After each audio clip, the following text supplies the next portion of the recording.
बने थे, लेकिन श्री सुब्रत पाठक जी को अन्यत्र एक कार्यक्रम में व्यस्त रहना था, तो मैंने भी कार्यक्रम स्थगित किया था। लेकिन 2 चरणों के मतदान में व्यस्तता के बाद जैसे ही मुझे समय मिला,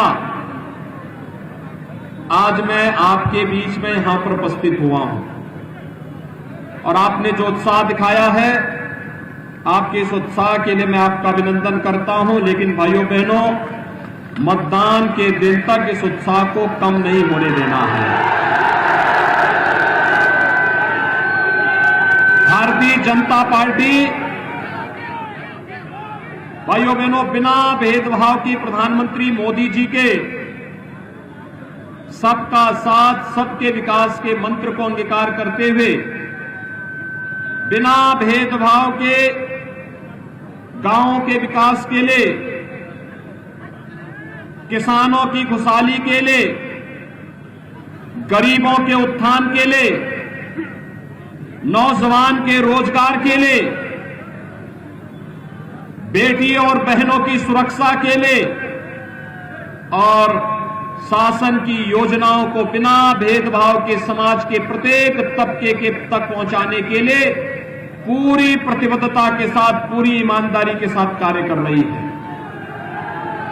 भाइयों बहनों, सरकार के मंशा उसकी नीतियों में और उसकी नीयत में बहुत स्पष्ट हो जाती है। उत्तर प्रदेश में आज के दिन पर कोई ऐसा दल नहीं जिसे आपने परखा न हो, जिसे उत्तर प्रदेश के अंदर शासन करने का अवसर न मिला हो। अब कोई ये भी नहीं कह सकता कि हमें मौका नहीं मिला। आज तो हम कह सकते हैं जब मौका मिला था तब उन्होंने क्या किया था। फर्क साफ है भाइयों बहनों, बहुत दूर जाने की आवश्यकता नहीं। केवल मैं 2012 से 17 के बीच में बताता हूं। याद करिए, सबसे पहली बात तो मैं कोरोना कालखंड के दौरान आता हूं। भाइयों बहनों, पूरी दुनिया कोरोना से पस्त है। लाखों लोग इस महामारी की चपेट में आए हैं और इस महामारी के कारण तमाम लोगों को अपने को खोना, अपनों को खोना पड़ा। भारत के अंदर कोरोना प्रबंधन प्रधानमंत्री मोदी जी के नेतृत्व में जितना अच्छा चला, जीवन भी जीविका को बचाने का जो कार्य हुआ है वह अभूतपूर्व हुआ है। हमारी संवेदना उन लोगों के प्रति है जिन्होंने अपनों को खोया है। लेकिन भाइयों बहनों, कोरोना में फ्री में टेस्ट, फ्री में उपचार, फ्री में वैक्सीन और सबको वैक्सीन। आप में से कितने लोगों ने वैक्सीन ले लिया है? अभिनंदन आपका, बहुत बहुत अभिनंदन।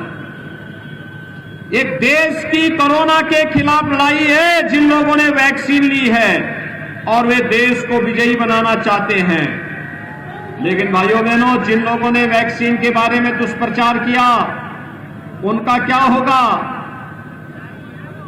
वे लोग मानवता के साथ खिलवाड़ कर रहे थे, आपके जीवन के साथ खिलवाड़ कर रहे थे। अब मैं आपसे कहूंगा, क्या उनको मुंहतोड़ जवाब देंगे अपने वोट के चोट से? आज बताने की आवश्यकता है कि हमारे जीवन के साथ खिलवाड़ करने वाले लोग कभी हमारे हित चिंतक नहीं हो सकते, और जो हमारा हित चिंतक नहीं हो सकता तो फिर वोट तो अपने सहयोगी को, अपने समर्थक को और अपने शुभचिंतक को दिया जाता है, विरोधी को नहीं दिया जाता है। और भाइयों बहनों, आपने देखा होगा वैक्सीन फ्री। अब तक की जितनी महामारी थी, इन सभी महामारियों में एक बात देखने को मिली भाइयों बहनों, बीमारी से जितनी मौतें होती थी उससे कई गुना मौतें भूख से होती थी। लेकिन भारतीय जनता पार्टी की डबल इंजन की सरकार ने भाइयों बहनों, फ्री में वैक्सीन दिया तो फ्री में हर व्यक्ति को फ्री में 2 बार महीने में राशन की सुविधा भी दे दी है। राशन मिल रहा है कि नहीं मिल रहा है? 2 बार मिल रहा है कि नहीं मिल रहा है? मुझे एक बात बताइए, 2017 के पहले राशन मिलता था क्या? ऐसे मिलता था? तो जो आपके संकट में, मुझे एक बात बता दीजिए, क्या कोरोना कालखंड में समाजवादी पार्टी के नेता आपके पास आते थे? बहुजन समाजवादी पार्टी के, कांग्रेस के? तो उनको ये बोलिए कि भाई जब आप विपत्ति में साथ नहीं थे तो चुनाव के दौरान क्यों आ रहे? 2-4 महीने और आराम कर लो, बाकी तो जनता में ऐसा के लिए आराम करवा ही देगी। उनको एक ही जवाब देने की आवश्यकता है। भाइयों बहनों, इन लोगों ने जनता को गुमराह करने का कार्य किया, प्रदेश के नागरिकों के जीवन के साथ खिलवाड़ करने का प्रयास किया, प्रदेश को बदनाम करने का प्रयास किया। और कन्नौज का तो अपना एक इतिहास है। सिद्ध बाबा गौरी शंकर और सिद्ध पीठ मां पूर्णवती का एक पवित्र धाम है, और यहां की धरती ने आज से नहीं, उत्तर प्रदेश में जब हम प्रयागराज में भव्य कुंभ और दिव्य कुंभ की बात करते हैं तो कन्नौज की याद जरूर करते हैं। महाराजा हर्षवर्धन का संबंध इसी धरती से था, और कभी आपके पूर्वजों ने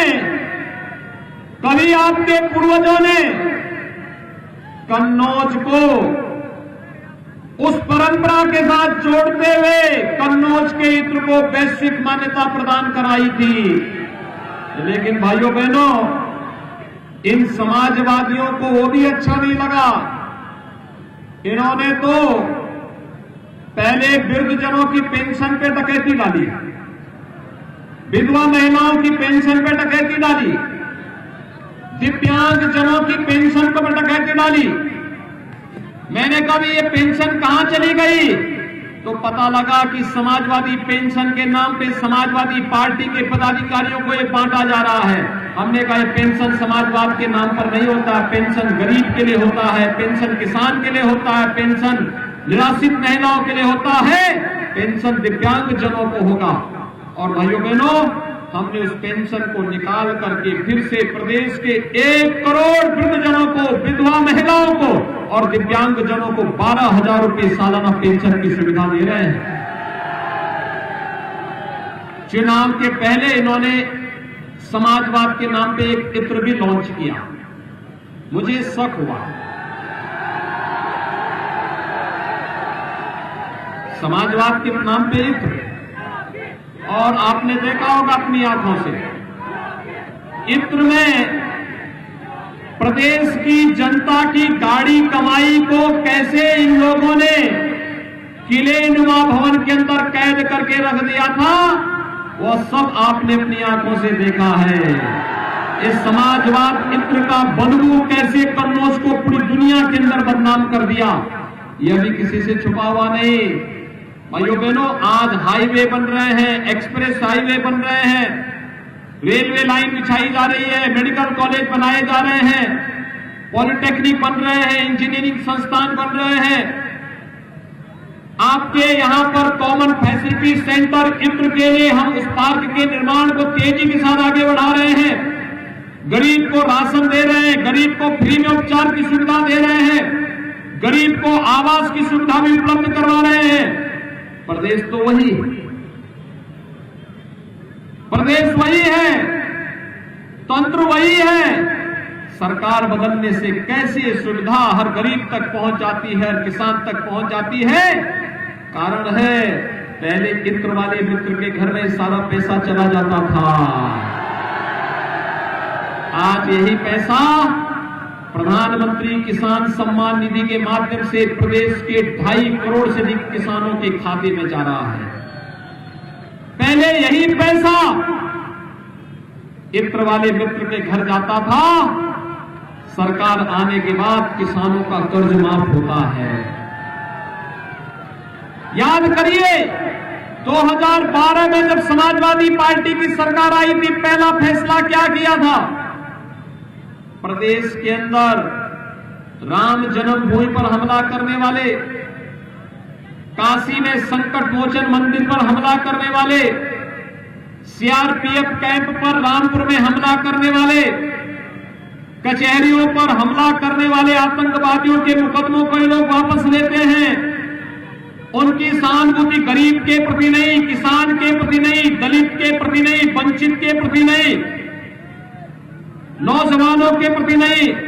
नौकरी निकलती थी, चाचा भतीजा वसूली में निकल पड़ते थे।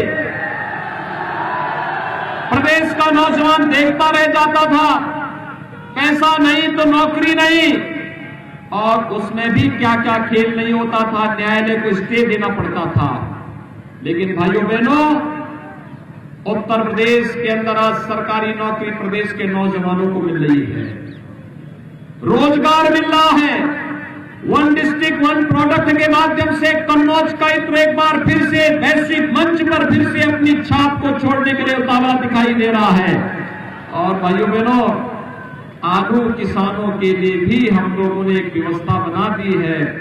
फूड प्रोसेसिंग के बेहतरीन सेंटर स्थापित हो रहे हैं। आलू का न्यूनतम समर्थन मूल्य घोषित होकर के किसी भी किसान को परेशान नहीं होना पड़ेगा। सरकार आज उस दिशा में कार्य कर रही है। इन समाजवादियों ने, जो समाजवाद के नाम पर केवल परिवारवाद का नग्न तांडव करते थे, 5 साल में 18,000 गरीबों को मकान नहीं दे पाए। लेकिन डबल इंजन की सरकार 43,50,000 गरीबों को एक एक मकान दे दी है, एक एक मकान दे दी है। 2,61,00,000 गरीबों के लिए एक एक शौचालय दे दिया है। और भाइयों बहनों, 9 करोड़ गरीबों को 5 लाख रुपए सालाना स्वास्थ्य बीमा का कवर भी दे रही है।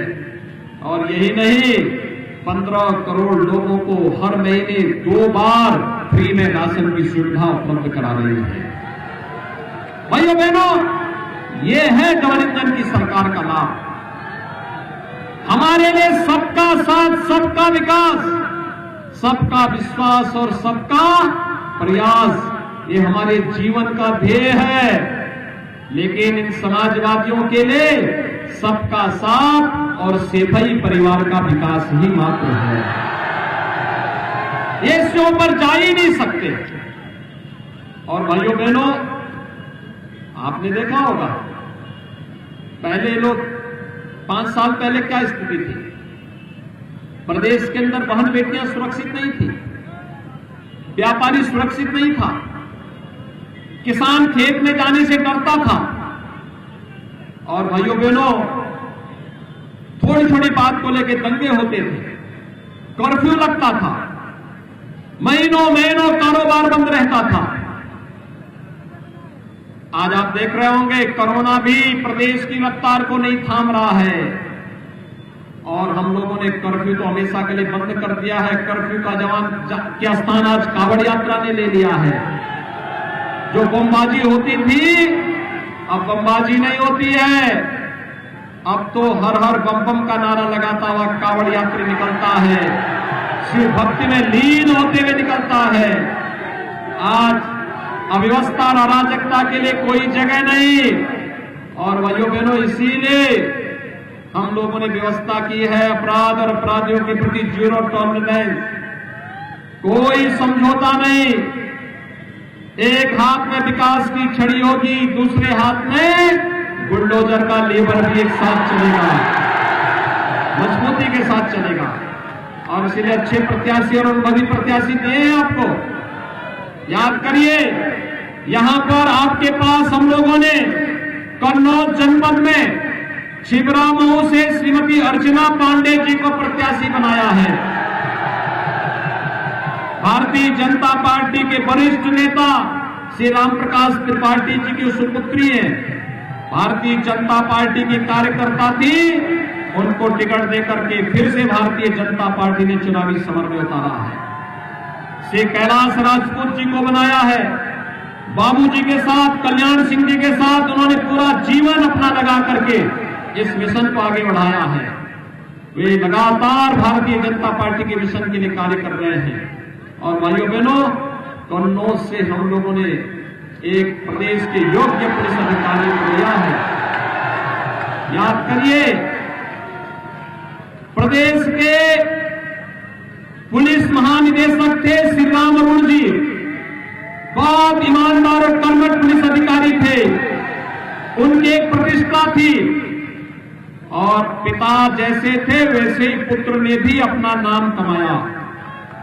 अपनी मेरिट पर आईपीएस बने और आईपीएस बनने के बाद जो दायित्व जहां भी आ गया, पूरी निष्पक्षता के साथ, पूरी ईमानदारी के साथ, पूरी प्रतिबद्धता के साथ, कोई आरोप नहीं लगा सकता और पूरी शानदार तरीके से सेवा करते हुए जब उन्हें लगा कि पुलिस की सेवा के साथ अब मैं अपने गरीब भाइयों के लिए, दलित, वंचित और समाज के इस प्रत्येक वर्ग के लिए और अच्छी सेवा में मोदी जी के मिशन के साथ जुड़ के कर सकता हूं, उन्होंने मेरे सामने आके कहा क्या मैं भी, तो मैंने कहा भी आप इतनी अच्छी सेवा अपनी छोड़ेंगे? आईपीएस बनना किसी भी नौजवान का एक सपना होता है और जिसकी अभी 8 से 10 वर्ष की सेवा हो, तो मैंने कहा आप नौकरी छोड़ देंगे? उन्होंने कहा अपने समाज के लिए कुछ भी कर सकता हूं। भाइयों बहनों, मैंने उसी दिन कहा आप अगर पहले परिवार से बात कर ले। देखिए, आप परिवार के आदमी हैं, अपने परिवार से बात करो। कहा परिवार के लोग कह रहे हैं कि अगर समाज सेवा करनी है तो कोई दिक्कत नहीं है, सेवा के लिए आना है तो हम भी सहयोग करेंगे। और भाइयों बहनों, फिर हम लोगों ने भारतीय जनता पार्टी की सदस्यता ग्रहण, उन्होंने पुलिस सेवा से अपने को अलग करते हुए भारतीय जनता पार्टी की सदस्यता ग्रहण की और आज भारतीय जनता पार्टी के प्रत्याशी के रूप में कन्नौज विधानसभा सीट से भारतीय जनता पार्टी के प्रत्याशी के रूप में आए हैं। भाइयों बहनों, योग्य व्यक्ति जब चुन के जाता है ना, मेरिट के आधार पर शासन की सुविधा को घर घर और गांव गांव तक पहुंचाने का काम करता है। याद करिए, आज प्रधानमंत्री मोदी जी के आने के बाद कैसे देश की तस्वीर बदल गई है। अगर भारतीय जनता पार्टी की सरकार 2017 में प्रदेश में नहीं आती, दंगा होते रहते, अराजकता फैलती रहती, अव्यवस्था फैलती रहती, समाज में अव्यवस्था फैलती। लेकिन आज जो बदलाव दिख रहा है, इसलिए क्योंकि अच्छे लोग चुन करके जाएंगे, अच्छा काम करेंगे, बिना भेदभाव के काम करेंगे, सबको सबको सुरक्षा, सबको सम्मान, और हम तो सबका साथ, सबके विकास की जब बात करते इसी उद्देश्य से करते हैं। और मेरी आप सबसे अपील है, भारतीय जनता पार्टी के इन तीनों प्रत्याशियों को भारी बहुमत से विजयी बना के भेजेंगे। लेकिन विजयी तब बनेंगे जब पहले चुनाव के दिन पहला काम मतदान का और फिर जलपान का, पहला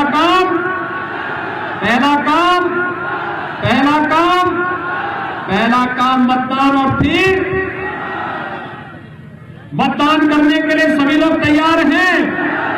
अपने मोहल्ले, अपने वार्ड, अपने गांव के प्रत्येक व्यक्ति को मतदान कराने के लिए और कमल चुनाव चिन्ह पर उनको मतदान कराने के लिए प्रेरित करेंगे। सभी लोग तैयार हैं। इधर भी सड़क के इस पार भी, इधर भी सभी लोग दोनों हाथ ला करके मेरे साथ बोलेंगे भारत माता की, भारत माता की, भारत माता की।